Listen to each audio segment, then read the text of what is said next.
Good morning, everyone. Today is the demo on Python programming.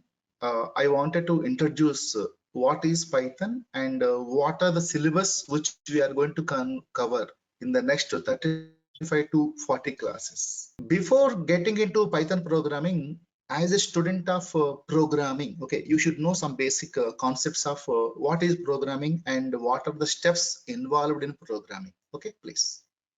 Now, as we already know that a program is nothing but, for example, let us consider this as a program. It consisting of some set of instructions. Every line which I'm drawing is an instruction. Okay. Now, shall I call this as program? A program consisting of all these are called as a set of instructions. Okay, now set of instructions. Now, can you tell me why I will write this set of instructions? These set of instructions will be used. These set of instructions are used to execute a program. Okay, execute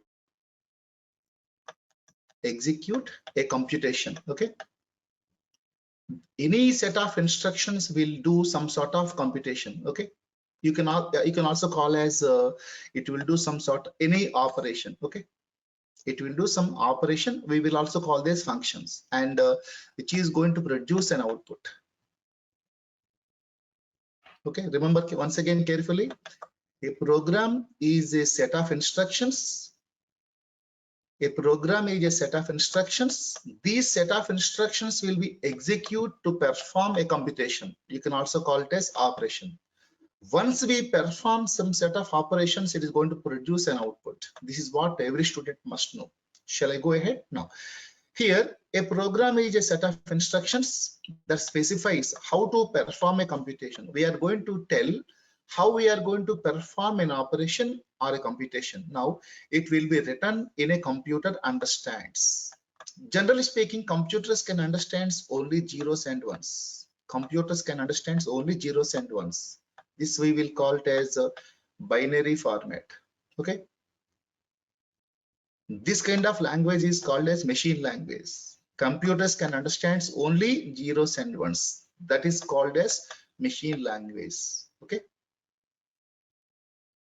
Earlier, mostly in engineering, you are going to find some languages like 8086, 8085. These are the things, that's the best examples for machine languages. Nowadays, all the programming languages, even though you are writing in a set of English sentences and English word, they will be converted our sentences into machine understandable format. For that, we are using some sort of compilers. Okay, compilers and interpreters. Very, very important. Remember carefully. Now, we are going to write a program in either Python, either I may use Python programming, or I may use C programming, or I may use C++, or I may use Java. Okay, now my instructions needs to be translated or converted into machine understandable format. As we already knows that machine understands only zeros and one. This is called as binary. Okay, so in order to understand my program to the machine, we are going to use a compiler. Either I will use compiler or we will use interpreter. Now, what is the meaning of compiler? Compiler compiles the entire program and gives the output. Okay, can you please respond? Compiler, what the compiler will do? Execute the entire program at once. Okay, executes entire program at only once and gives output. Whereas what the interpreter will do? Interpreter mostly statement by statement or a block of statements will be executed and produces output. That is called as it produces intermediate output, which produces intermediate output. Can you, is it okay till now? Sheikh Ibrahim, is it clear? Can you please respond? Yes, sir. Yeah. Just now I have discussed. Yeah, please. Any queries?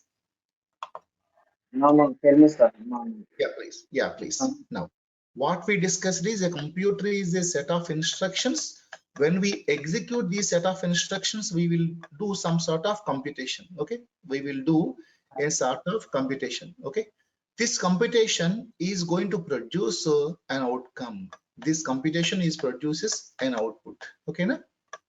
Now that's what I have discussed. Now, a computation might be a mathematical expression for solving a set of equations, finding the roots of polynomial. I may write some sort of equation like A equal to B plus C. This is a simple mathematical equation. Okay, a computation may be a mathematical, or a computation may be a symbolic computation. That means, for example, I will open a notepad and I will search and replace a text. One important thing we must remember is programming is a way of thinking. Okay, programming is a way of thinking. For example, if I want to do a program, okay, now every programmer, if they before writing a program, they should do this process. It is program is a way of thinking. That means the most important skill of a computer programmer is problem solving. Okay, na? We are going to write a program to solve a specific problem. Okay, na? We are going to write a program to solve a specific problem. Now, just now what I discussed is a programming is a way of thinking. Okay. Now, every computer scientists are need to solve the problems. Now, in order to solve the problems, that means it is the ability of the programmer to formulate a problem and think creatively about the solutions and express the solutions clearly and accurately. This is the basic skill of problem solving. Now, in order to solve the problems, what are the things the programmer needs? First, he should identify or define a problem. Is it okay? This is the first and foremost thing. Okay, the first and foremost thing what we need is, in order to we need to identify or we need to define a problem. Okay, the problem defines the boundary of a solution. Okay, now once we have a problem in our hand, so then we should go for analysis. Okay, analyze the problem in terms of what are the inputs I need and what are the outputs I'm expecting from the problem. Okay, now for example, let us take this as a program. As I already told you, that program is a set of instructions. Okay, na? I need to give some sort of inputs. Okay, I need to give some sort of inputs to the program. Okay, na? And I'm going to expect some sort of output. I need to expect some sort of output. In between, in order to provide computation, we will use mostly formulas. Okay, we may use some constants, we may use some sort of conditions, we may use loops, we may use files, we may use some sort of data structures. Okay, all these things I'm going to discuss in today's session, please. Okay, first of all, we have to define a problem. Then we should think what are the inputs for the problem and what we are expecting as an output. Okay, from that, apart from that, we should also say what are the data types are required, what are the variables and constants are required to solve the problem. Okay, na? That every student must know what data we are taking as input and what will be the outcome of the problem. Then we should discuss about what are the conditions we need to write to solve the problems and what are the loops and what are the files and what are the data structures which we need to solve the problem. Is it okay? Then based on that, we need to design a solution. Based on that, we need to design a solution. Then in order to design the solution, we need a programming language. Okay, we are going to implement the solution using either C language or CPP or Java or .NET or Python. It depending upon the customer perspective, we may use any programming language to implement the solution. Once we implemented the solution, we have to evaluate it thoroughly. We have to test it. Once it successfully tests, then we will release this document to the customer. Is it okay? Now, every student must understand the 5 points to provide a solution for any problem. The first one is defining the problem. Then we should identify how to analyze the problem in terms of what are the inputs are needed, what are the outputs are needed, and what are the data structures, what are the conditions and loops that are necessary to implement the problem. Based on that, I should design my solution. Okay, now once my designing the solution is also called as algorithm. Okay, what is the meaning of algorithm? Algorithm means a set of steps. Algorithm means set of steps in simple English language. Okay, a set of steps in simple English language. Sometimes we may also use flowchart. Sometimes we may also use flowchart. Sometimes we may also use algorithm. Okay, na? Sometimes we may write the set of steps. I will call it as algorithm.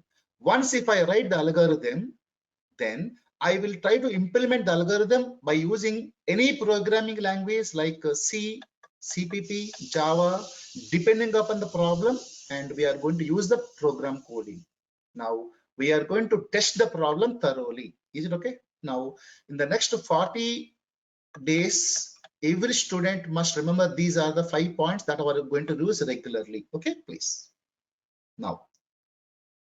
Now every program needs some set of components. As I already told you, first one is inputs, get the data from the keyboard, or get the data from the file, or get the data from secondary devices. Okay, then we are going to produce, every program should produce an outcome that is also called as output. That output I will display on the screen, or I will send the data to a file, or I will store the data for further purpose in mostly hard drives or secondary drives. Now, third one is, okay, this is input and this is output. Input. In between input and output, as a programmer, you should write some computations. Okay, here we are going to write some sort of computations. Okay. For these computations, we will use some sort of mathematics. Perform basic mathematical operations such as mostly addition, subtraction, division, whatever it may be the operations I will use. The inputs will be processed or converted or computed. Then I'm going to provide some sort of outputs. Okay. In order to do that, I need some sort of conditional statements, and I need some sort of loopings or repetition statements. Okay. Now, any queries in this? Can you please respond? Ibrahim, Rajendra Reddy, can you please respond? No, sir. Yeah, please. Shall I continue? Yeah. Yes, sir. The session, yes, the session must be interactive, and every student must have two capabilities. The first capability is how to solve the problem. Okay, how to solve the problem. And another capability is debugging. That means identifying the errors in the program. If you have the both problem solving skills and debugging skills, you are going to get jobs very soon. Okay, now clear? Now, for example, if I write some sort of statements, if I compile it or if I interpret it, I will get some sort of errors. Those errors are also called as bugs. Now, if you are a good programmer, you can easily, by looking at the code, you can easily see that in which line you are going to find an error. The process of tracking the errors and the process of correcting the errors is called as debugging. This is the most relevant feature of a programmer. A programmer must have how to identify the errors which are occurring and how to correct them. So what I will do my students is they need to have a notebook. From the front part they are going to take the notes. So kindly use this right side part from the notebook, use for errors. For example, if a programming language is coming, it is giving some error A. Okay. Now, if you know how to solve this problem A, then you note down in this notebook. Whenever you get the same error, you are going to apply the same technique. Is it okay? The process of tracking the error and correcting the error is called as debugging. Okay, now every program may have some sort of syntax error or runtime errors. Okay, now this is the part I will discuss after a few days. Okay, so now the person who is looking at this figure, he is called as Guido van Rossum. He is the inventor of Python. Okay, before getting into Python, first we should also remember the person who invented this language. Okay, now earlier Python, we have the languages such as C language, C++, Java, .NET. Okay, I am going to discuss about the comparison of these languages in a few minutes. Now I will tell you why we are preferring Python only, other than C, C++, Java, and .NET languages. So first few minutes, I will discuss about the basic features of Python. Then I will compare the languages. Okay, why I'm preferring Python rather than C, why I'm preferring Python rather than Java, with beautiful examples. Is it okay? Now, first and foremost point is Python is very simple to learn and very easy to apply. Okay, mostly if you don't know any programming language also, I will make you to do programming in just 40 days. Just 40 days. Same thing if you take C language, it will take around 2 to 3 months. If you take Java, full Java, it will take nearly around 3 to 6 months. Whereas Python, you can learn and easily apply within just 30 to 40 days. Okay, and it is called as beginner's language. If you don't know any computer language, you can start your learning with Python programming language. Okay, it is very simple and clean, and which has very simple clear syntax, how we are speaking in English, how I'm speaking with you, a simple English word like that. We will write the programming in Python. Okay, which has very few keywords. A keyword is a word which has a special meaning in Python. Okay, we have very few keywords in Python. Okay, and which needs less training. Okay, now second point is it is a general purpose and high level programming language. What is the meaning of general purpose? I can use Python for building any kind of applications where I'm using Java, and it is also called as high level language like C, C++, COBOL, Java, .NET, whatever may the languages, all the languages features the Python consisting of. Is it okay? And another point is portable. Now here I will discuss about 2 to 3 minutes. This is the most important interview question. Okay. Now if you permit me, I will discuss by comparing 3 to 4 languages. Okay, please. Now first let me compare C language. C language. Now if you write a C language, you are going to write a program with the program name, some xxx program.c is an extension. Now here if I want to compile this program, I will compile it. Once if I compile my C program, what I will get file name dot executable file dot executable. For example, if I compile the program in Windows, I can execute the program only in Windows. If I compile my program in Linux, I can execute only in Linux. If I compile my program in Mac, I can execute my program only in, because here it is called as a machine dependent language. C is a machine dependent. Okay, whereas .cpp also do the same thing. .cpp means C programming. Okay, C++ language.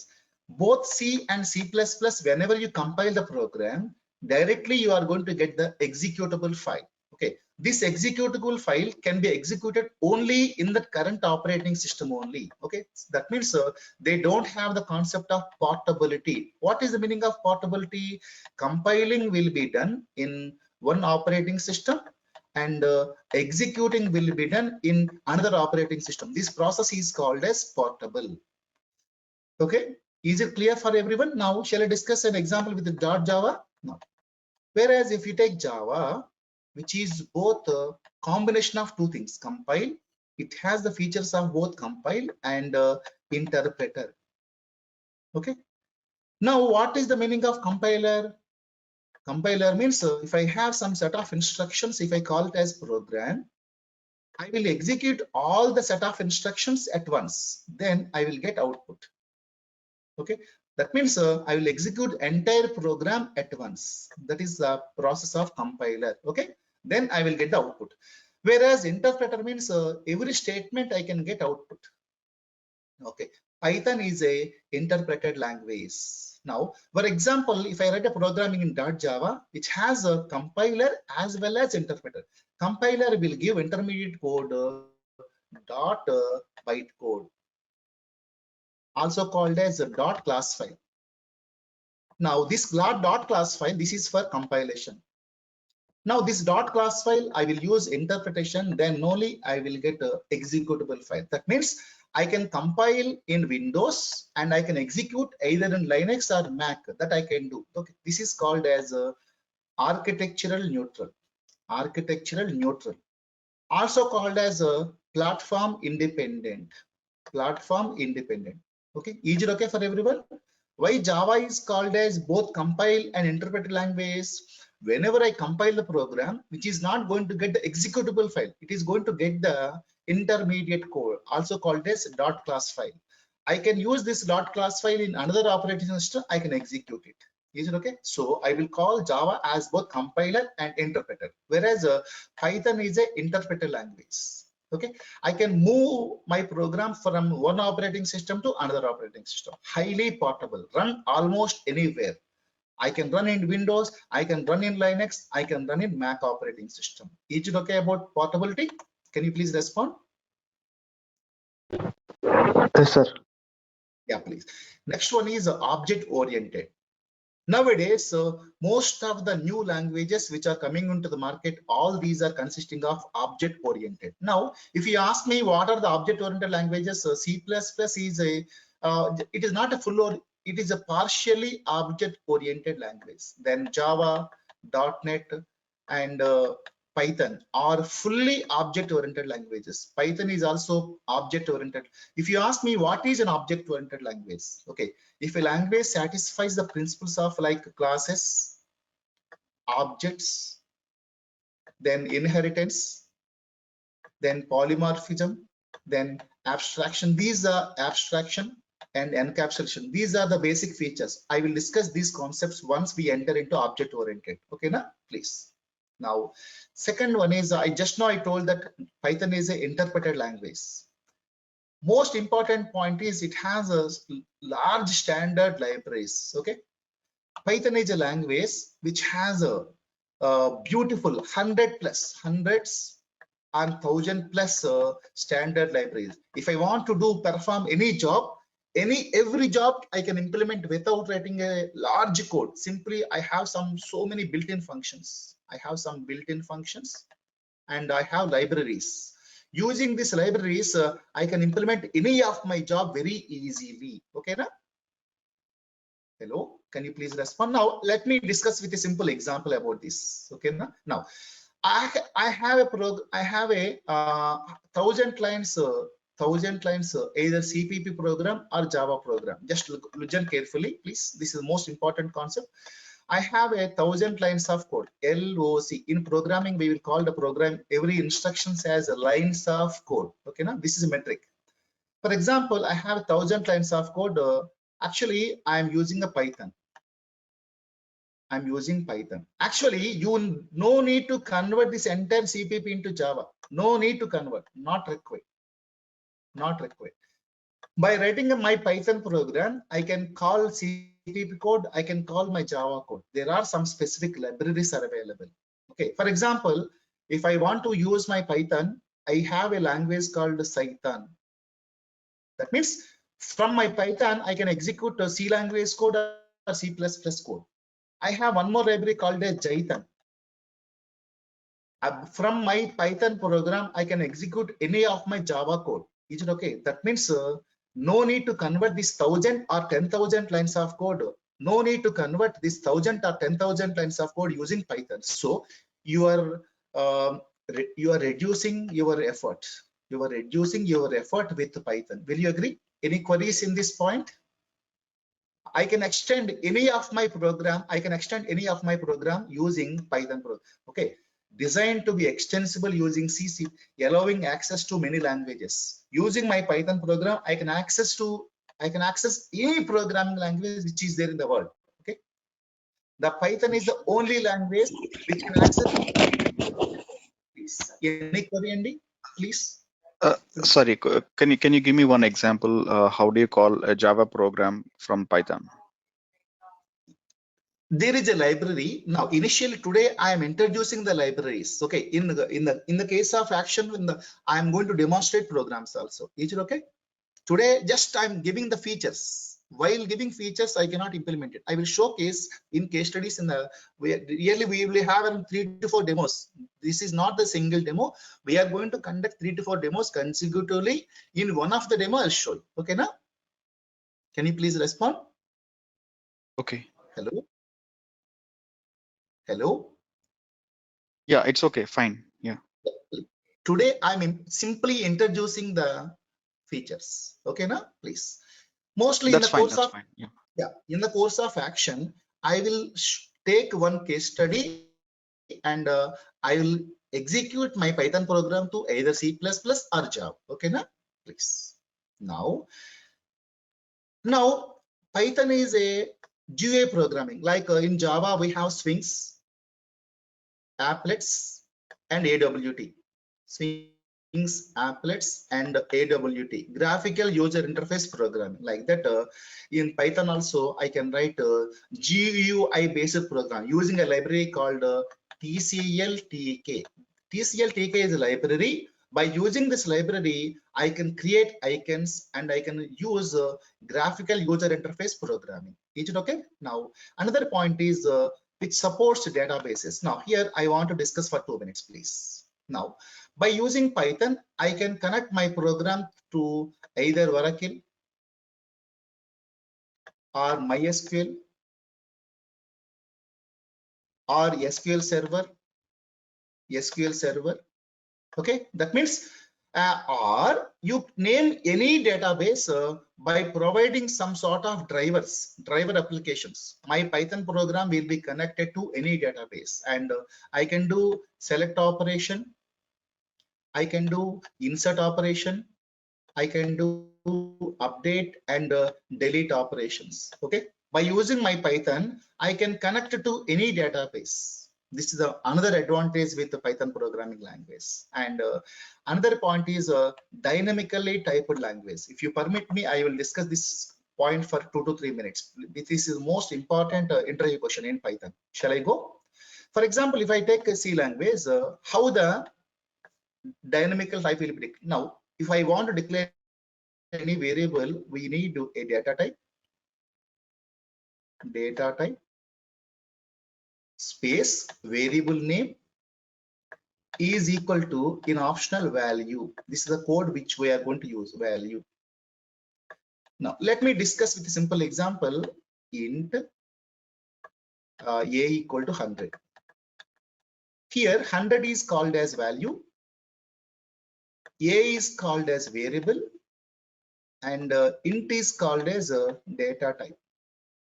Okay, now data type means it is going to store that kind of data. Is it okay? Now in C language, we can also storage location. Storage location tells you where exactly the variable is storing in the memory. Is it okay? Whereas in Python, no need to specify the storage location, no need to specify the data type. For example, I can do like this, a equal to 100. I know that 100 is an integer. I'm going to store it in a variable called as a. That means in the memory, there is a variable a will be created and it stores a value 100. That means in Python, it is a dynamically typed language. Depending upon the, for example, if I introduce 100.50, this is called as a float value. Depending upon the float, the variable a will be converted integer to float. Is it okay? Now, in other languages like C, C++, Java, .NET, you should specify the storage location. You should also specify the data types. Most of the languages, you have to specify the data type. Whereas in Python, whatever the value you are using, Depending upon that, the variable will be created in that specific data type within the memory. It will be done by itself. Is it okay? Now, other basic features of Python programming is, for example, if you take C, C++, all languages has to end with semicolon. Okay, every programming language, every statement will end with a semicolon. Whereas in Python, no need to use any semicolon, just white spaces. White spaces means no need to specify anything, and variables do not need declarations. Just now I had discussed it, and Python supports high-level data types, and it is the first language used in many universities as well as in schools. Earlier, we used to teach C language in universities, and most important thing is I wanted to spend 5 minutes about the next 2 points, and they are very important for interview purpose. The first and foremost point is open source. Now, let me discuss about 2 things. Okay, normally the software will be divided into proprietary software, proprietary, and open source. Can you name any software? Proprietary software? Is it Microsoft? Microsoft Office? Windows? Can I call them as proprietary softwares? Can you please respond? Hello? Can you please respond to me? Please. The sessions must be interactive only, please. Now, if you go for MS Office or if you go for MS Word, we will buy 1 license or 2 license from that. Now it has a copyright protection. Can you please tell me? Okay, copyright protection. That software will work only for 1 client or 2 clients. Okay, now either 1 clients or 2 clients. For example, if I buy license for 100 clients, I can use the software for 100 clients. Is it okay? Because it has a copyright protected. Now, apart from proprietary, you also have some sort of softwares called open source. Also, sometimes they're also called as free softwares. Okay, like Ubuntu. You will call them as Linux. Linux. Instead of MS Office, we will use the LibreOffice, L-I-B-R-E, LibreOffice, also called as OpenOffice. These softwares are free. No need to pay even one rupee also. No need to pay even 1 rupee. Okay, I can download the softwares for freely, and I can use them. I can distribute them. Can I distribute MS Office to one of my friend? Can I distribute my Windows operating system to one of my friend? It is not possible because they have the protection called copyright. Now you can ask me one question, sir, what kind of copyright protection this open source has? It is called as copyleft. Copyleft. Why I'm stressing? Because Python is a open source. It can be downloaded from a website called python.org. Okay, which is available in 2 versions, in 2.x version and 3.x version. This is the current version. 3.10 is the current version of Python. Is it okay? Any queries in this point? Can you please respond? If not, I will go to another point called as productivity. I'll discuss about 2 to 3 minutes about this. This is the most important topic, please. Yeah. Final point of feature is productivity. For example, if I take a C, Java, Python. Okay. Same program, if C language takes mostly maybe 6 to 8 lines. 6 to 8 lines. Mostly Java may also take 6 lines. Python, the same code I can write either 2 lines or 3 LOC. That's it. Look at here.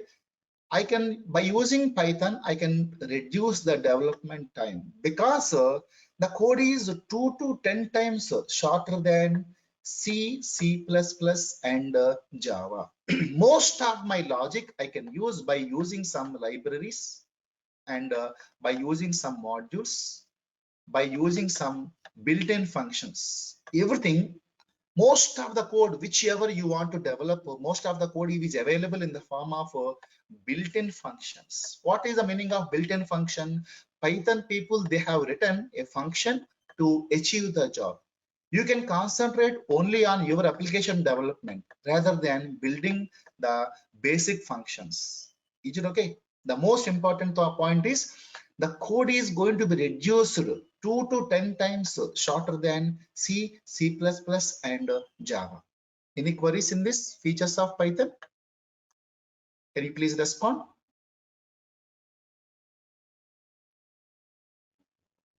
Yeah. If there are no more queries, shall I continue?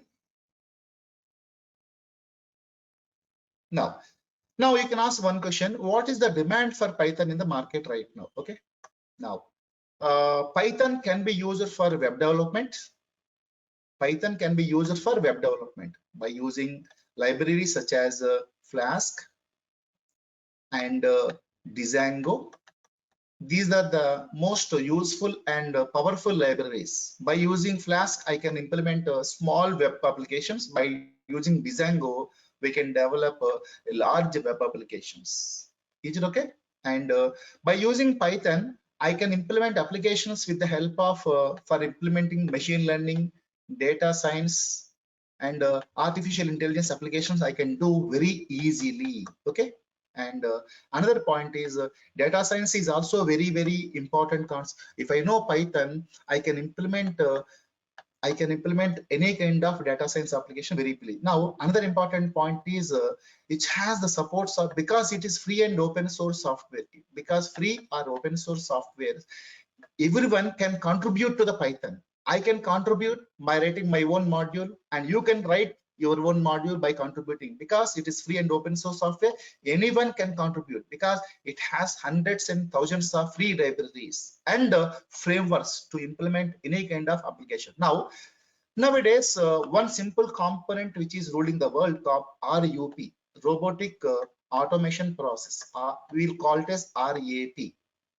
Have you heard about it? Robotic automation process. That means in the industry of automation, most of the cases they are using Python scripts for automating so many hardware devices. And Python is a multi-purpose language which can be, right now I'm also using this Python for IoT applications also. Earlier we used to do C language, now we are using Python language for automation purpose, Python language for IoT kind of applications. Is it okay? And most simple thing is it is very simple to learn and easy to apply.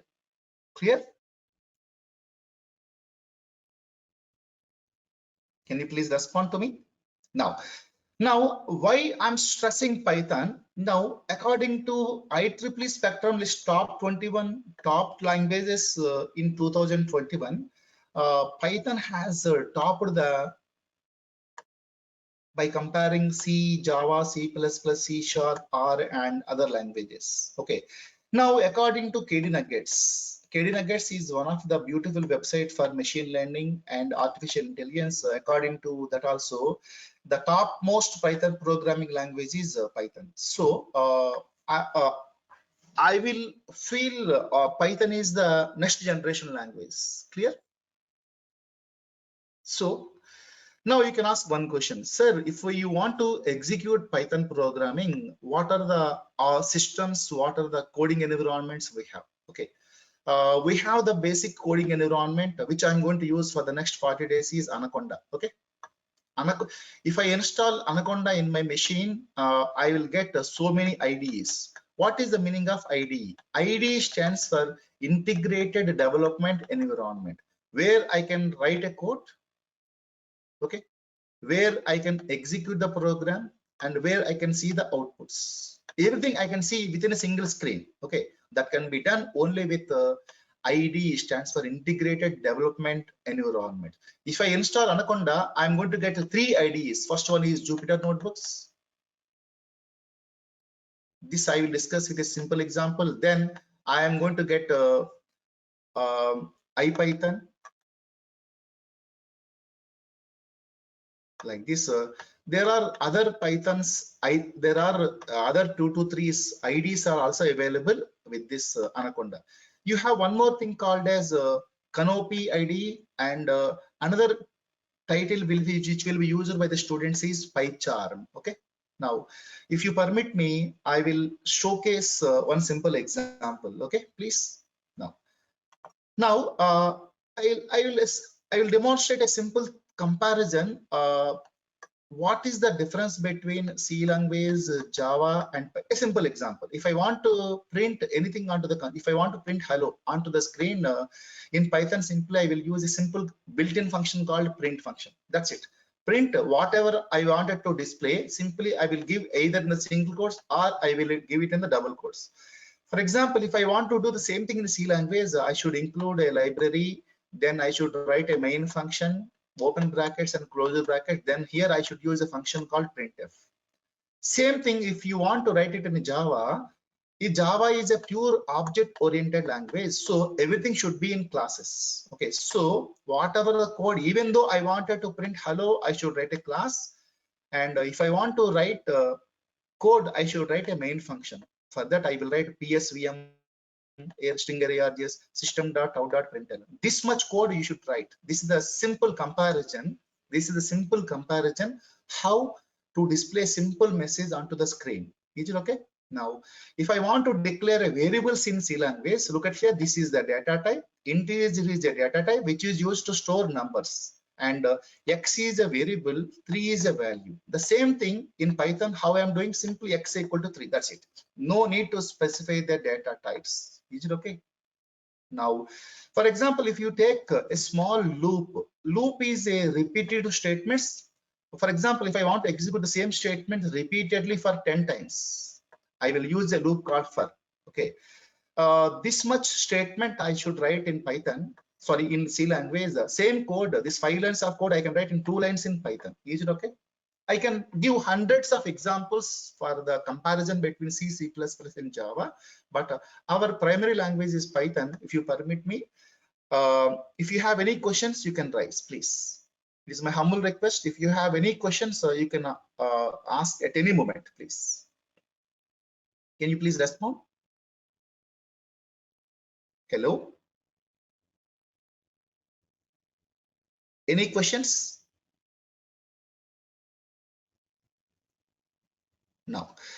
Now, actually speaking, next 5 minutes, I'll spend it on what is the syllabus I'm going to cover in the next 35 to 40 classes. Okay, I'm going to divide my syllabus into 4 parts. First one is core Python. Okay, I have divided my syllabus into 21 chapters. Okay, now I have divided. Yeah, what is the difference between IDE and compiler? Yes, very good question. Please, just a minute. I'll explain first. Yeah, very good question. First, let me explain that question. Compiler.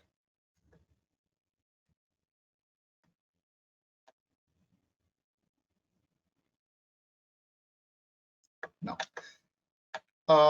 a compiler is a translator. A compiler is a translator. Okay,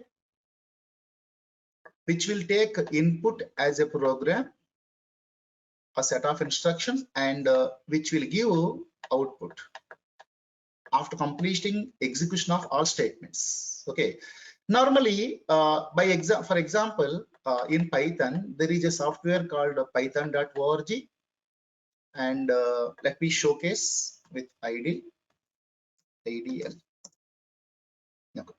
The window which I'm going to show you, that is called as a Python compiler. Now, just a minute, it is coming up.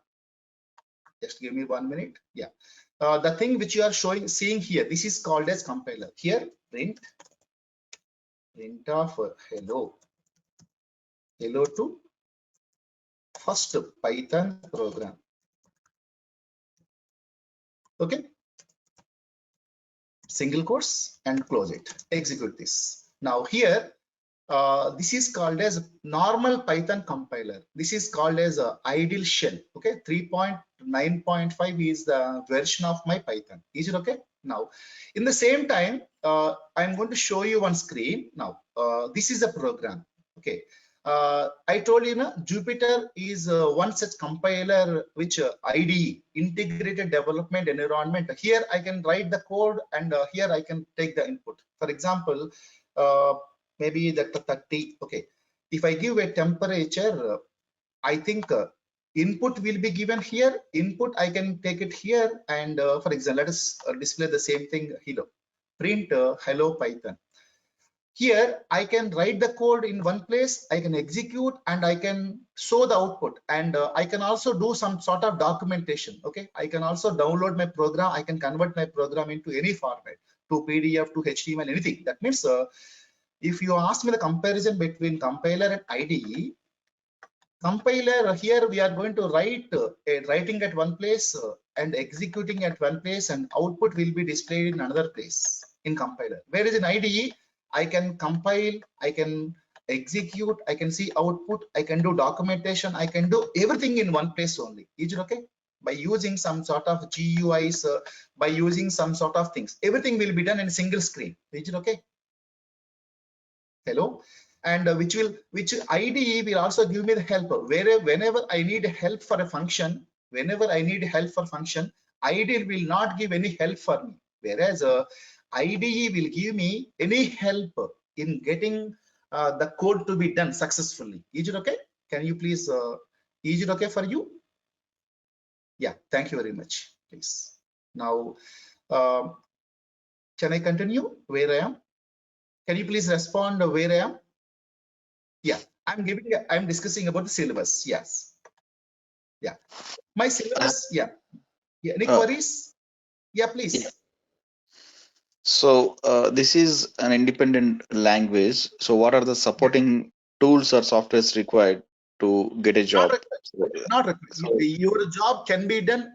You can write. You can do any kind of implementation with Python. Now, for example, if I want to go for IoT, then I will import that kind of libraries. If I want to go for ML, I will use a different kind of libraries. If I want to go for statistics, I will go for different kind of libraries, because it supports hundreds of libraries for web. If I want to go for web development, I will use Flask and Django. Okay. So okay, in like order to develop non-IT, application, yeah. So non-IT yeah, please. person to get a job by learning only Python. So for example, non-IT person and just starting a career after a couple of years. Okay. In IT. So if you Okay, go with only Python, will it possible to get a job? 100%. Your institute itself is providing Python jobs to you within 2 months of this course. Institute is providing so many jobs. Okay, we are not only giving training, but also we are giving placements to you. Okay, now. Okay, Hello. fine. Thank you. Now I have divided my syllabus into 4 parts. Okay, first of all, let me discuss about the basic programming. Every programming language consisting of what is a Python, IDE, identification of variables, conditions, loops. I will call the chapter numbers 8, 9, 10 up to here as a basic Python. Okay, now I will call this as basic Python. Then regular expressions working with the databases and exception handling, and I will call this as advanced Python. Then and from chapter number 13, 14, 15, 17, this is called as object oriented programming. Okay. Then chapter number 19, 20, 21, here I'm teaching the a little bit about machine learning and data analysis parts. Okay, now and finally Matplotlib and Seaborn, they are used for data visualizations. Now in order to cover the, I am covering three things. Okay, I'm covering core Python. This is mandatory. In core Python, every student must know the objectives such as a string object. If you are going to get if you get these three things: string, list, dictionary, and some sort of file operation. If you are good in these areas, you can develop any kind of applications. Okay, after this completion of core operations, we will be moved to advanced comprehensions, file operations, regular expressions, and working with databases. Now you can also go as a database operational expert. Then I will go for object oriented programming. If you are getting jobs in object oriented programming, I'm teaching 5 chapters in object oriented programming. If you are interested to move to machine learning, there are libraries such as NumPy used for mathematical operations, and Pandas is used for data analysis, and scikit-learn is a machine learning library. I will teach 6 to 7 classes with scikit-learn library, the introduction to machine learning part. Is it okay? This is what the syllabus I wanted to cover for the next. Now, if you ask me a question, sir, how many days it will take to cover the syllabus? It will take around minimum 35 to 40 classes. Okay, 40 hours are the things. Now, any more questions? Can you please respond? How to solve the problem, and what are the components of a programming? Then we went to discuss about what are the major features of Python programming. Okay, now today I wanted to solve a small case studies by taking off the 5 steps of how to solve a problem. Okay, now you take any problem in computer science that discuss about this 5 points. First of all, we should identify the problem. Okay, once we identify the problem, we need to identify what are the inputs are needed, and how to process the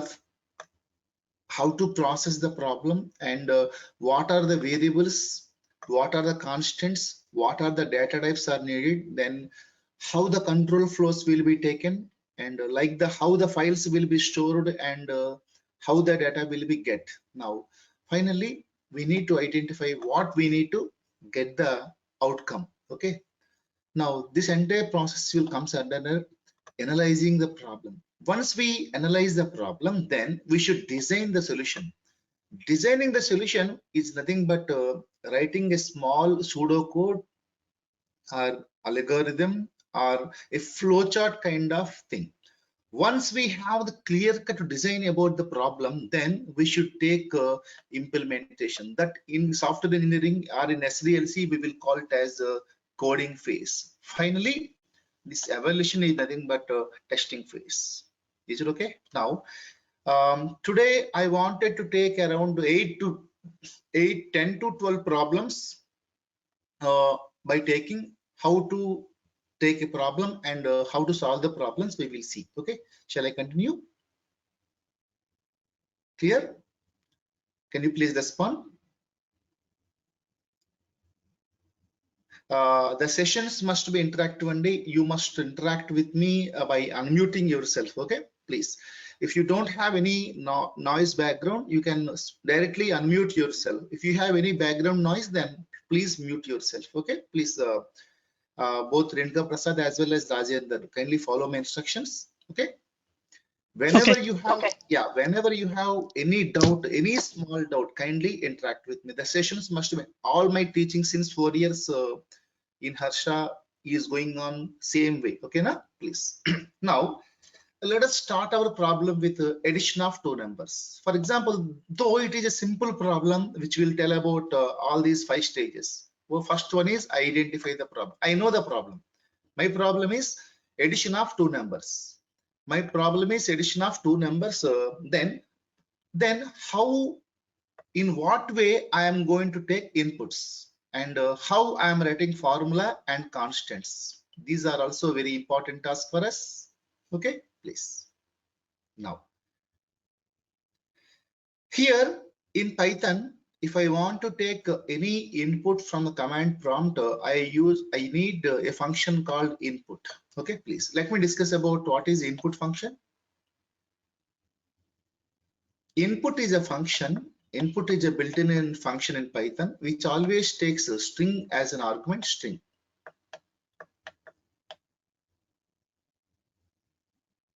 and which returns string. Very, very important point is input is a built-in function in Python which is used to read a data in the form of a string, and which is going to return output the data in the form of a string. Okay, now if I want to add 2 numbers, could you please respond to me? Add 2 numbers. If I want to add 2 numbers, can I take the data in the form of a string? Can you please respond? No. No. Okay, because but we have only one solution. Input is a function which is used to take the input, but always it will take string as input and it is going to return string. So what we need to do, we need to convert. Okay, we need a procedure to convert string to integer. Will you agree?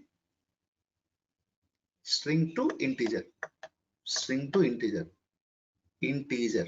Integer is nothing but a number. So it can be done by a function called int function. It can be done by a function called int function. The same thing I have done here, please. Input is a function. Just now I told you now it will take input in the form of a string. A string is nothing but it is enclosed either in single quotes or double quotes. Okay. In C language, double quotes is called a string. A single quotes is called as character. But whereas in Python, either single quotes or double quotes will consider as a string. Okay, so I'm taking string as input and I wanted to return my outcome as string. So I have converted into integer. Then I'm going to store that number in a variable called n1. Can I explain once again this point? Hello? No, I understood. Yeah, very good, very good. Now, in the same way, I have taken the number 2 also, because if I want to add two numbers, I need to take input from 2 times. Okay, first input is stored in n1, second input is stored in n2. Now, I can convert an integer. Here, I am once again converting the integer into float. Float of n1 plus float plus is an operator which is used to add two numbers. So my result I'm going to store in a variable called sum, print of sum. Look at here carefully. Now, first variable I'm taking 100, second variable I'm taking 200. So the first variable 100 is stored in a variable called as n1. Second variable n2 is stored in a variable. Now, finally, what I have done, n1 is an integer, n2 is an integer. Now, directly I will. I don't want to make it a little bit difficult. Please give me 1 minute. I will do with integers only. Floats we will data later. Now let us take 100, 200. Now 300 will be 100 is n1, 200, n2 is 200, 300 will be stored in sum. That I am displaying here. Is it okay? Can you please respond about input function? Hello? Yes, sir. Yeah. Now, if it is okay, guess we will take another function. Okay. Now there is another function called eval. Eval is another beautiful function. Okay. Now in Python we have one more function called eval. Okay. Now what it will do is eval takes the input as a string. The eval takes input as a string, and it is going to return the value in the form of a number, either in the form of an integer or in the form of a float. Here, no need to convert the data into either integer or floats. Whereas if I take the data in the form of input, I should convert the data into corresponding either int or float functions. Okay, either int or float functions. So what the evaluation is doing, the evaluation is taking the string as input and which is going to return the output as either integer or float. Now let us take a simple example. I have taken an expression. Shall I call it as an expression? Can you please identify? My expression is x multiply x plus 1 multiply x plus 2. Okay, now can you please respond?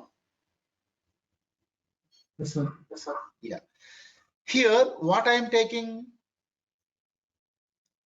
I have taken an integer value 3 into a variable x. Okay, I have taken a value 3 into x. This is the process of assigning a value 3 to a variable x. Now what is happening? I am calling, look at here, eval. As I already told you, eval always takes a string as argument. Clear?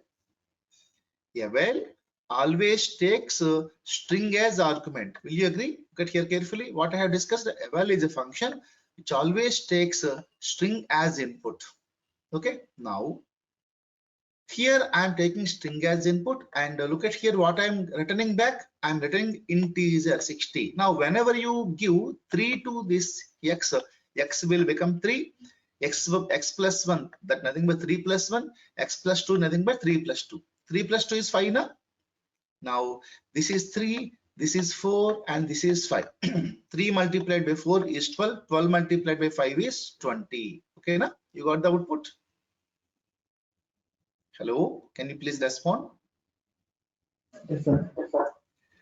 Now, what is the difference between input and eval function? Input is a function which takes string as argument and returns string, whereas eval is a function which takes a string as input and returns either integer or float as output. Okay. Now, if you permit me, I will discuss another beautiful concept. This we are going to use regularly in the programming. Okay. I wanted to generate random numbers, please. Okay, I have a die. I have a die. You know that die has 6 faces. 1, 2, 3, 4, 5, 6. Now, if I throw a die, can you tell me what kind of chance we will get it? There may be a chance of 1 by 6. Out of 6 faces, 1 may come, and 2 may come. 3 may come. There is a chance, there is equal chance of 1 may come, 2 may come, 3 may come, 4 may come, 5 may come, 6 may come. Will you agree? Can you please respond? Yes, sir. Now, if I throw a die, there may be a chance of 1. There may be a chance of 2. Here, out of 6, 1. So I will call it as 1 by 6. The outcome is, if I throw a die, toss, can you tell me? There may be a chance of tail, there may be a chance of head. So it is called as 1 by 2. Shall I consider this one? Yes. That means I have only half chance of getting tail, 50% chance of getting tail, 50% chance of getting head. Will you agree? Yes. Yeah. Now, the same thing. Now I wanted to generate random numbers between 0 to 100. Here, if I make it as 6, what is happening? Every time it is going to generate a new random number. Look at here. Every time is generating a new number. Look at here. In between 0 to 6, you may get 0 also, but in die, can you get 0? No, no. So we will take it as 1, 6. Either you may get 1, or you may get 6, or you may get anything. Is it okay? Now, random integer is a function which is from this library. Okay, na? Now, if I want to generate any random numbers, I should take a function called random integer. So I will take this logic and I'll try to implement 2 to 3 applications. Shall I go? Yes, sir. Yeah, please. Now I wanted to write a program. Just identify the problem. First of all, you have to study the problem carefully. Okay. We have to write a program that asks the user to enter a number. Okay. We need to take some inputs from the user. Now, if that number is negative, we have to print a message that they can't enter negative numbers. Else, print a square root of the number. This is my problem. Okay, na? Now, in this problem, there are 3 points. First point is it should take some inputs from the. Now, you know how to take inputs from the keyboard. Okay. Now, input is a function which is enter a number. Now, if I do like this, enter a number, mostly if I take -5, if I take a number, I am converting evaluation, so it is going to convert it into number, stored in a variable called as number. Okay, my first step is completed. Now I am checking if the number is negative. I wanted to print a message. What message I wanted to print? I have to say like this. For that, I have to take a condition. If is a condition which will take true condition as well as false condition. Look at here. If it is negative, I should display message. Otherwise means alternatively, I should find out the square root of the number. Square root of 4 is 2. Square root of 9 is 3, like that. Is it okay? Hello. Now, if the number is less than 0, I wanted to print you cannot enter negative. If the number which I entered is not a negative, I wanted to find out square root of sqrt is a built-in function. It will calculate the square root of a number. Now, if I am printing 5, what is happening? It is displaying you can't enter a negative number.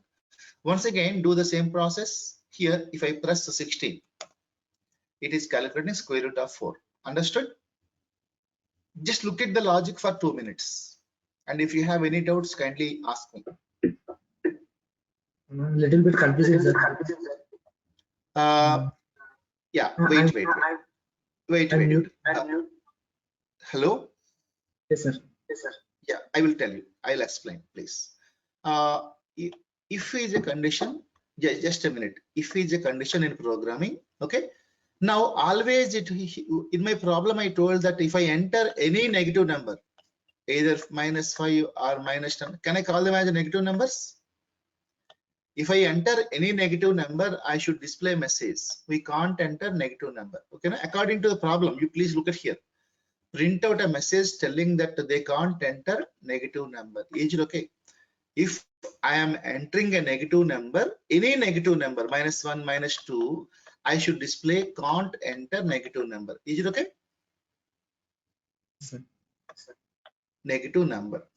Now, if I enter either 0 or +1 or +2 or any positive number, I should find out square root. What is the how to calculate square root? Square root of 9 is equal to 3. In order to find out square root, I have a function called sqrt. In Python is most of built-in functions. Okay, no need to write logic for this. Simply call a function, your job is done. Okay, now if I enter 16, what is happening? Sqrt of that number, it is giving 4.0. Is it okay? Now you understood? Yes, sir. Now can you please read this sentence problem? Can you please read the problem? Ask the user to enter a temperature in Celsius. Okay, na? We are asking users to enter a temperature in Celsius. Now, if the temperature, now we need to note down the conditions. If the temperature is less than 0, I should print a message warning, low temperature. Is it okay? Hello? Yes, sir. Now, what is the second condition? If my temperature is in between 0 and 35, I should display temperature is okay. What is my final condition? If my temperature is not 0 and not between 0 to 35, I should write a message called high temperature. Is it okay? Shall I implement these 3 statements? Yes, sir. Now, first of all, we should take an input from the keyboard in the form of Celsius. Now, let me take the temperature. For that, I am writing eval function input enter a temperature. Is it okay? Now, for example, for understanding purpose, I am giving temperature as first. Let us go for -5. Here, this can if the temperature is less than or equal to 0, I should print a low temperature. Na? So what I'm writing, if is a condition, if the temperature is less than or equal to 0, I'm writing a warning condition. Now here I will write warning condition. Is it okay? My first condition is satisfied. Can you please tell me okay? Now, Yes, sir. so yeah, once again, now I'm taking a value 10. 10 is in between 0 and 35. Here I'm saying else. If this condition is not true, then it will go to second statement. If my temperature is in between 0 to 35, 0 is less than temperature 35, then I am printing temperature is okay. Now, in this case, I am going to print temperature is okay. If the temperature is not less than 0 or temperature is not between 0 and 35, I should display the message as high temperature. Now, I'll take temperature as 50. Now, what kind of message it is displaying? Is it high temperature? Now, first of all, we have to identify the problem. That's what I have discussed here. Okay. First of all, we should identify the problem. Then we should see what must be the inputs regarding the problem and what I should print. Okay. Understood? Then we should design the solution in such a way. Once we have the design, then we should write a coding either by using Python or by using Java. Then you should test each and every algorithm with the evaluation function. Is it okay? Every problem you should solve in this way only. Okay. Once you understand the problem, you should note down what must be the inputs. Okay. What must be the output? How should we write the logic? Okay. How many conditions are necessary? How many do I need? conditions, or do I need loops, do I need files? You need to identify. Is it okay? Yes, sir. Yeah. Now, Sir, yeah. Please. how can we handle this inputs and outputs? Okay. Can you please ఒకసారి మళ్ళీ చెప్పమ్మా? ఈ inputs ఉన్నాయి కదా evaluation coding ఆ coding అంతా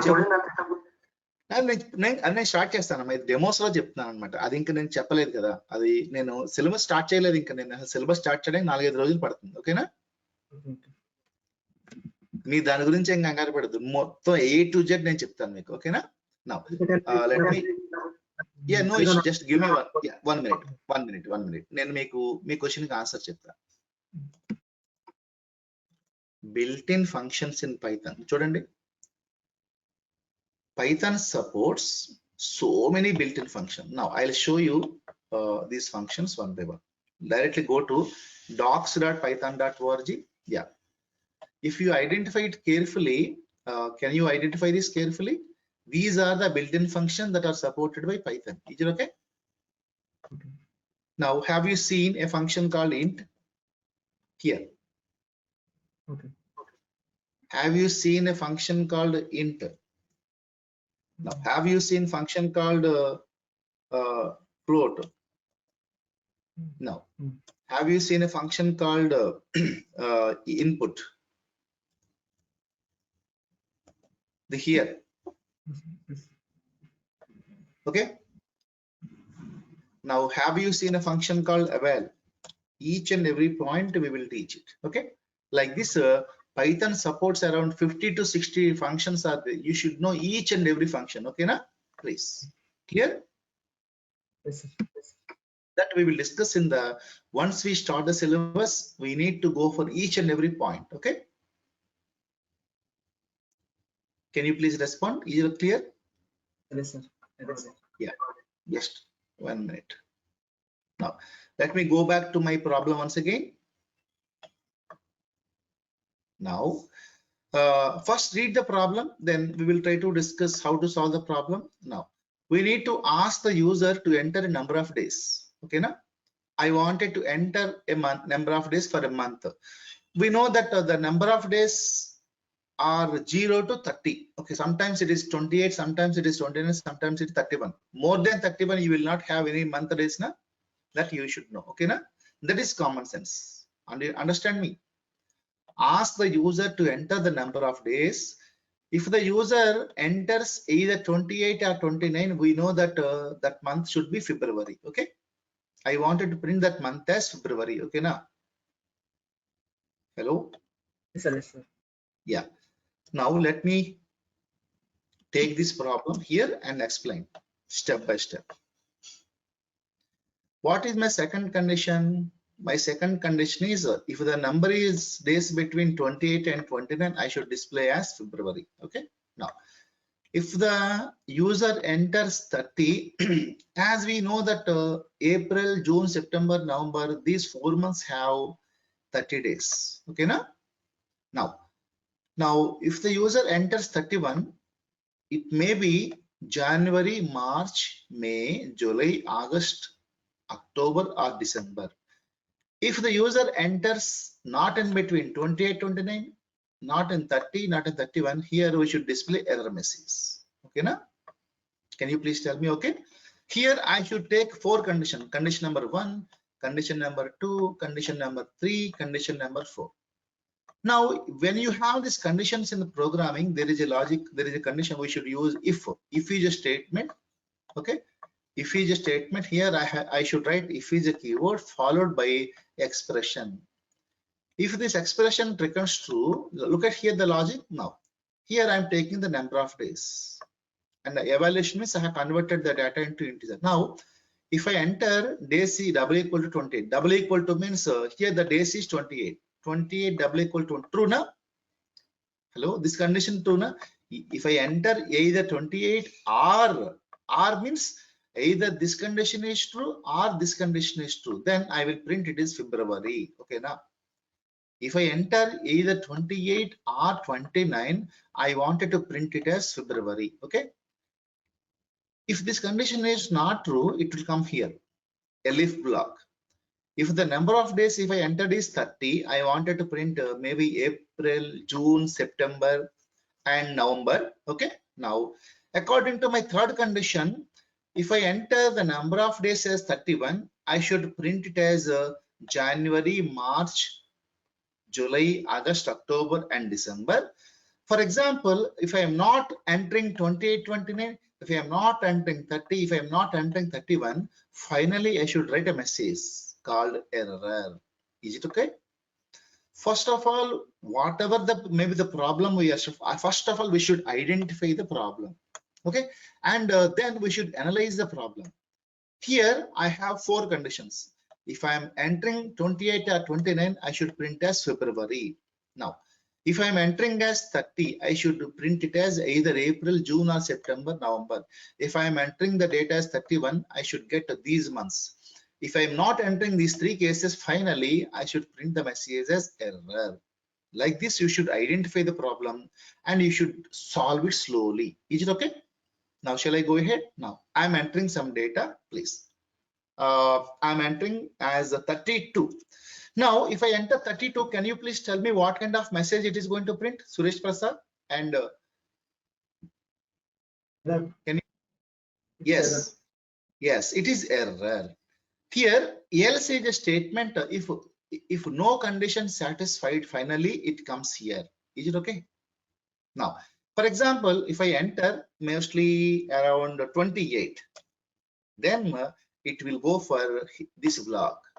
For example, if I enter 30, what is happening? It is printing it as April, June. Is it okay?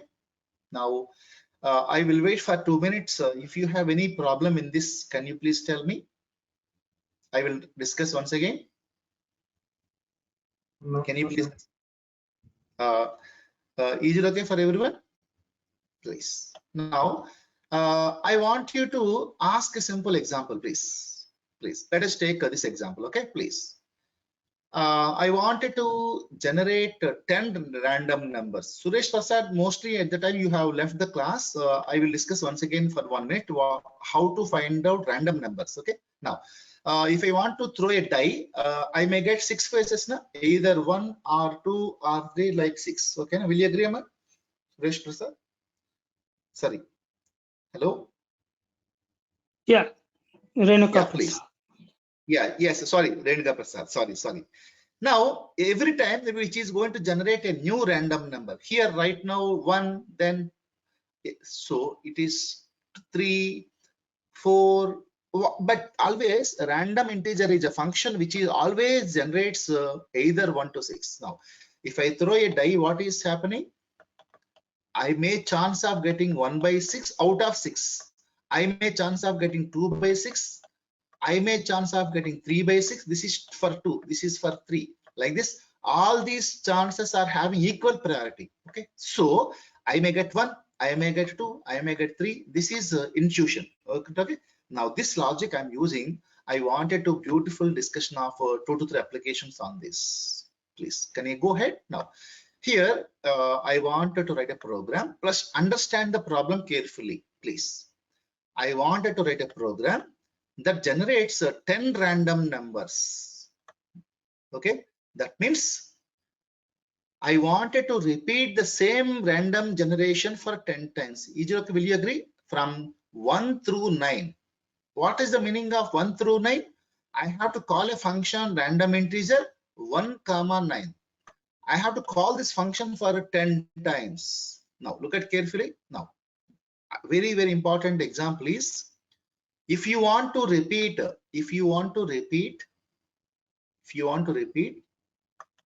same logic, for mostly n number of times, this process is called as loop. Okay, in programming this process is called as loop.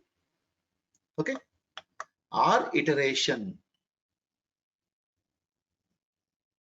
If I want to execute the same block of statements, if I want to execute, for example, I have second statement, third statement, fourth statement. I wanted to execute the same statements repeatedly. I will use a concept called loop or iteration. Now, shall I discuss this logic? Now, can you tell me what statement has to be repeated? Can you please tell me? Random int, rand int. I wanted to generate numbers from 10 times, 1 to 9 numbers. Please understand the problem carefully. I wanted to generate the numbers from 1 through 9. It can be done with rand ints of 1, 10. So it has to be repeated for, look at here, generate 10 random numbers. So I have written a for loop for I in range of 10. I will discuss about range function for 2 minutes, please. Let me discuss. Range is a function, built-in function, range of 10. Range of 10 means which is going to generate starting number. It is going to generate 10 numbers. Starting number is 0, 1, 2, 3, 4, 5, 6, 7, 8, 9. That's it. 10 will not be included. Is it okay? Now, can you tell me, is it consisting of 10 numbers? Can you please tell me, is it consisting of 10 numbers? So I wanted to repeat this logic for 10 times. Now, shall I combine these two statements to get the logic? Here. Now, in order to write a loop, I have a function, I have a repetition called for. Now, look at here. For I is a variable in range of 10. Now, for initially range is 0. 0 times. Now I am repeating. Now let me run this statement. Look at here what is happening. I wanted to repeat same random integer 10 times. So 10 times it has taken. 10 times it has taken. Then once my condition is completed, I wanted to print all the 50. Sorry, it is just 10 numbers. 10 numbers in the same line. Then print out how many times 5s are generated. Can you tell me how many number of times 5s are generated? Is it once? Can you please respond? What is my logic? I have to generate a numbers from. I have to generate numbers from. Can you please respond? I have to generate numbers from 1 through 9 and 10 times. So how many number of times 5s are generated? 5. How many number of times 5s are generated? Could you please respond? Here there are no 5s are generated. Here if whatever the number I am generating, that number I am printing. Okay, then if that number double equal to 5, I am incrementing a count. Earlier I have taken a count equal to 0. When I get any number of 5s, I will increment the count. Is it okay? I will give you 2 minutes time. Could you please check the program and see, please? Just these are demos and I have not entered into the syllabus. Okay. Once if I enter into syllabus for loops itself, I will take 2 hours class. For conditions itself, I will take 2 hours class. Okay. Can you please respond? Yes, sir. Now, is it okay for both of you, Renuka Prasad and second person, Rajendra? Yeah. Yeah, please. Now I'll take one more problem. Can you please analyze by yourself? Please analyze the problem by yourself, please. What is my problem? The program uses a loop, that is for loop. Ask the user to enter 5 numbers. I should enter 5 numbers. Okay. Are you getting me? What is my problem statement? My problem statement is saying that I should use a loop and I should enter 5 numbers. Print out how many numbers are positive and up to all numbers. Out of 5 numbers, how many of them are positive and how many number negative? Okay. Here, look at here, range of 5, which is going to generate. Can you please tell me range of 5 means which is going to generate 0, 1, 2, 3, 4. Is it 5 numbers? Can you please respond? Clear? Now, yeah. Now that means 5 times I should accept numbers. So my input function I should take it for 5 times. Now let me run this. First time I have taken 10, second time 20, third time 30, fourth time -1, fifth time -2. Now what is happening? I have taken 5 numbers. Will you agree? Out of 5 numbers, if I am adding the total of each and every number, the total of all these numbers are 30 plus 20, 50, 50, 30 plus 50, 50 plus 10, sorry, 57, 57 minus 3, sorry, 60 minus 3 is 57. Will you agree? Hello? 30 plus 20, 50, 60, 60 minus 3. Now here I am writing a logic. If number is greater than 0, then only I am counting. If the number is less than 0, I am not counting. Look at here, whatever the number I am entering, whenever I am entering a positive number, for so 10 plus 20 plus 30 is, hello, can you please respond? Sir. Hello? Yes. Now, otherwise, first let me print these numbers, then I will, okay, please. Now, take 1, 2, 3, 4, 5.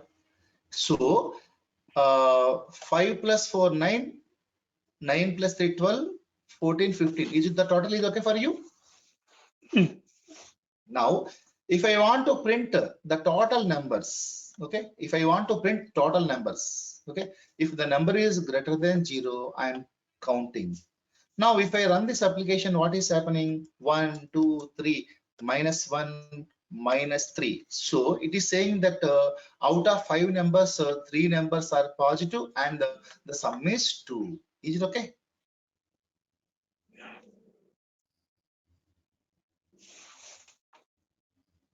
Hello? Yeah. Now, shall I go to another problem? Yeah. Kindly understand the problem for a few minutes, please. I want you to first understand the problem. In my teachings, what I will do is I wanted to make the student to understand the problem. Once if you understand the problem, you can easily do the solve the problem. Okay, that is called as problem solving. Okay, please. Now, can you please understand the problem? Read the problem thoroughly for 2 minutes.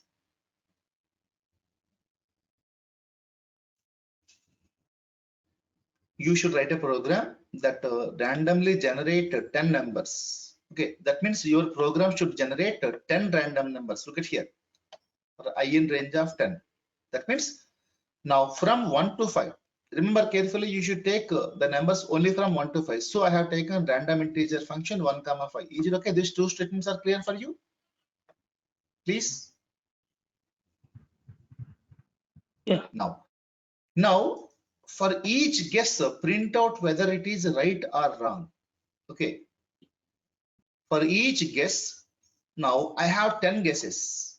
I should always take the numbers from 1 to 5. Now, at the end of the program, I should print how many users gets right and how many users get wrong. Okay, na? Please. Now, if you understand this problem carefully, it is consisting of 2 variations. Now, what are the 2 variations? Read the problem once again.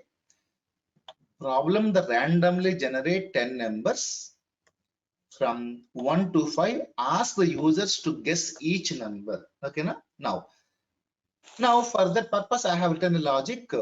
Now I am taking 10 numbers from inputs. Every time I should enter only from 1 to 5. Okay, 2 things I am taking. One is taken by machine. Machine is generating a number in between 1 to 5, and we are generating our numbers through using input function. Now there is a competition between a computer and a person. A computer is generating random numbers and we are generating guesses between 1 and 5.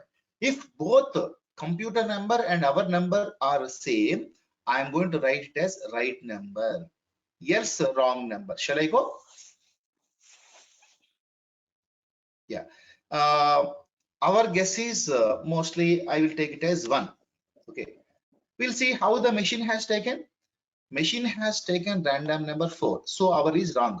Now let us take once again. Now, could you please guess one number?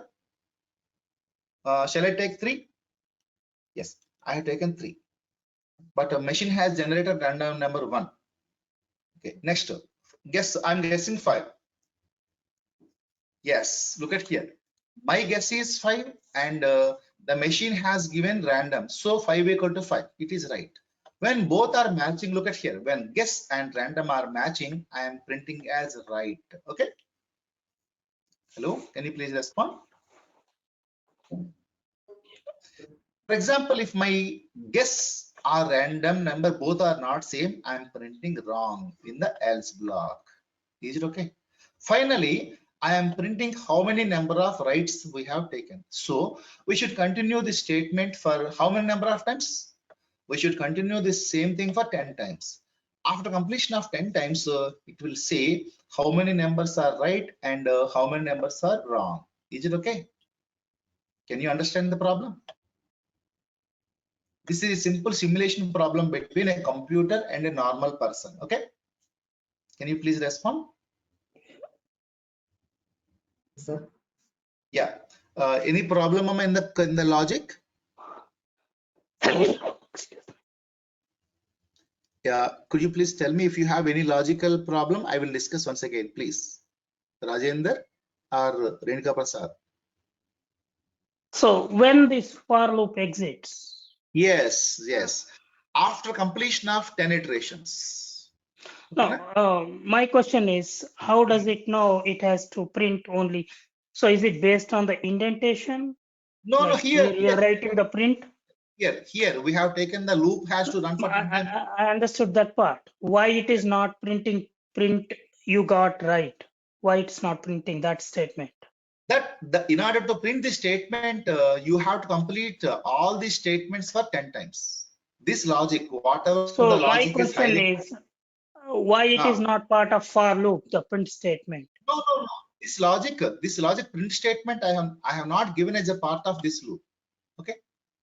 This is So the one loop block. ends because there is no indentation, Yeah. like where Yeah, you this is write the it. print statement. Yes. This print is a different statement.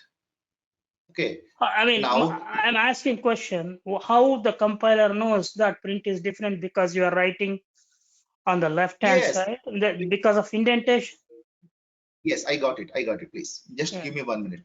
Statement. I am printing this copy here. Yes. Now, here I am taking a line.